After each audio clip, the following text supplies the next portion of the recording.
Oke guys, jadi di video ini gue mau klarifikasi sedikit supaya tidak menyebabkan informasi yang salah. Pertama, di video Bang Angga menjelaskan kenapa kita menggunakan besi untuk grill tatakan parit Megatank.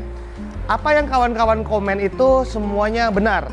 Dan gue akui besi itu tidak aman untuk digunakan di dalam akuarium dalam jangka panjang. Namun yang mesti diingat, ini volume besi yang kita pakai diadu dengan volume air Megatank. Dan juga Megatank itu kalau kalian belum tahu itu dibantu dengan sistem namanya auto drip, dimana kalau settingan gua itu gua pakai sekitar 2-3% air yang dilarutkan setiap harinya selama 24 jam non-stop, tidak pernah mati. Jadi secara tidak langsung Megatank gua ini 3% airnya terganti secara otomatis setiap hari.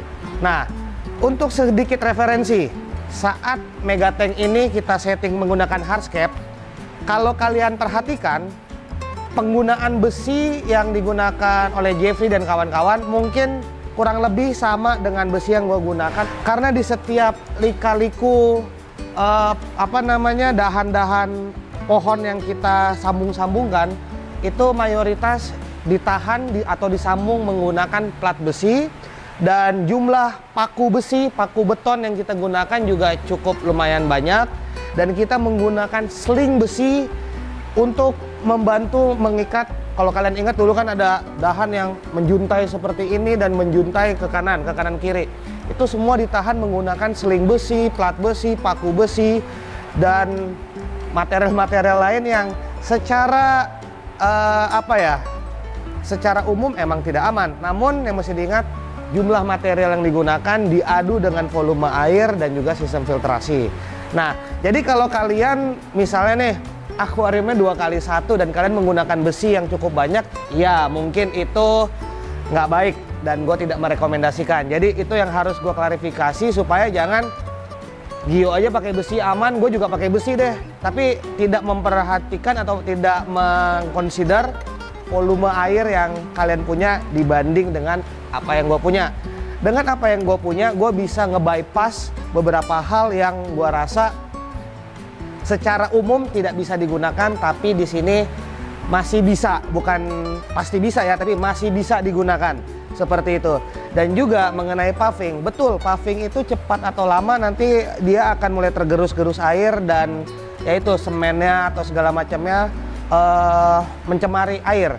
Namun kalau kalian ingat juga, dulu di sini ada batang besar ya, belakangnya itu dicor sama Jeffrey sedada mungkin ya, untuk supaya batang itu tidak bergerak, dan itu menjadi tumpuan utama hardscape yang disetting oleh Jeffrey pada waktu itu. Dan semennya juga semen gitu aja, udah di semen taruh, udah nggak lama isi air dan segala macam. Bertahun-tahun ya, sampai kejadian kaca gua pecah. Kondisi ikan tidak pernah ada yang tanda kutip mati karena keracunan atau seperti apa.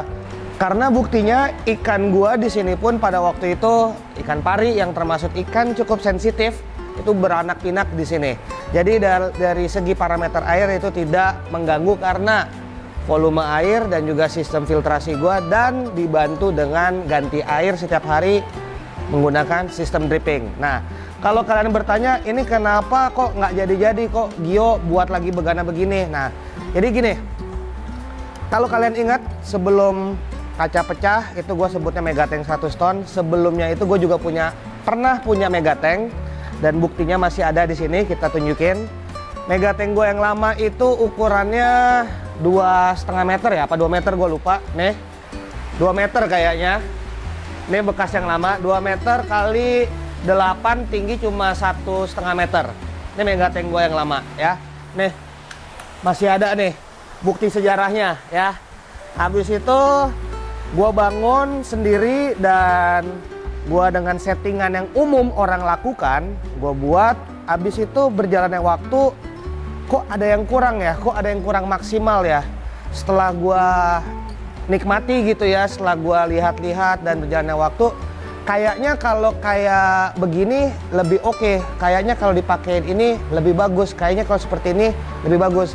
Sehingga saat pembangunan Megatank waktu itu, apa yang gua pikirkan selama ini dengan settingan yang ada, itu gua aplikasikan, gua kembangkan untuk men-setting Megatank yang ada sekarang ini pada waktu itu.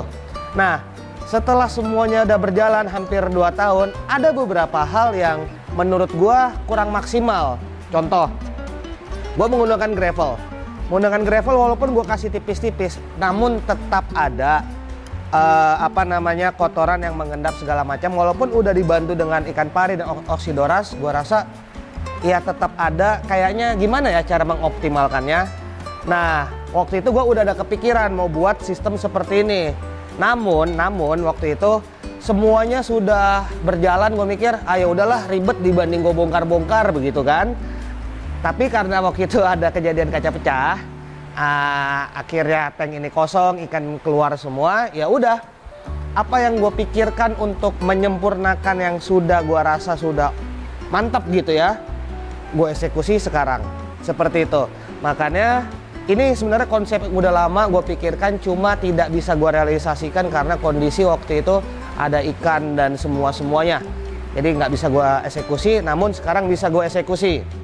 Dan untuk mengenai kaca pecah. Kaca pecah itu karena defect pabrik guys. Gua waktu itu sudah meminta pabrik untuk melakukan heat shock test ya. Jadi singkat cerita, gue waktu itu kalau kalian ingat mengikuti gue dari sekian tahun yang lalu, waktu itu dibantu dengan Om Is. Namun Om Is ini bermasalah. Dia pun juga ada bawa kabur uang gue. Intinya kaca Megatank tidak di heat shock test, sehingga itu ada nickel sulfide. Makanya tiba-tiba kacanya meletus. Dan untuk kaca tempered, kenapa dia bisa meletus? Karena tidak dilakukan heat shock test, dan saat produksi itu ada setitik nickel sulfide yang ada di kaca itu yang membuat menjadi weak point, titik lemah, sehingga setelah 2 tahun tiba-tiba meletus. Bukan karena kacanya nggak kuat. Kalau kacanya nggak kuat, begitu gua isi air segala macam, ambiar guys. Nggak mungkin mau 2 tahun tiba-tiba meletus, nggak ada angin, nggak ada badai. Karena waktu itu sempat juga gempa bumi di sini, gempa bumi di Pekanbaru, kacanya nggak masalah. Kemarin kebetulan ada gempa, jadi lumayan terasa di Pekanbaru, lumayan terasa. Yang ada gempa kan di daerah Pasaman Barat, makanya ini dicek, siapa tahu ada yang bermasalah atau enggak, mending safety kan. Kayaknya untuk bagian kaca enggak ada masalah. Kalau di Megatank tadi udah sempat dicek juga ke depan, enggak ada problem, enggak ada. Bagian depan pun enggak ada kok, tetap aman. Soalnya kemarin agak lumayan terasa, paling ya goncang-goncangan kecil biasa. Tapi waktu itu kondisi lagi adem ayam, tiba-tiba meletus. Itu yang menyebabkan adalah karena nickel sulfide yang ada di kandungan yang ada di kaca tempered gua waktu itu. Padahal biaya heat shock test juga nggak seberapa itu. Namun inilah yang terjadi. Namun di sisi lain ya, intinya semua ini adalah penyempurnaan dari yang sebelum-sebelumnya. Nanti apakah akan ada gua tanda kutip rombak atau sempurnakan lagi? Belum tahu, moga-moga tidak. Tapi kalaupun ada, gua harus mempertimbangkan apakah itu worth it dilakukan atau tidak. Jadi kalau misalnya settingan gua lama segala macam, kadang-kadang gua perlu waktu untuk memantapkan atau mematangkan suatu konsep sebelum gua eksekusi. Ya intinya sih ini sebenarnya untuk kepuasan gua pribadi.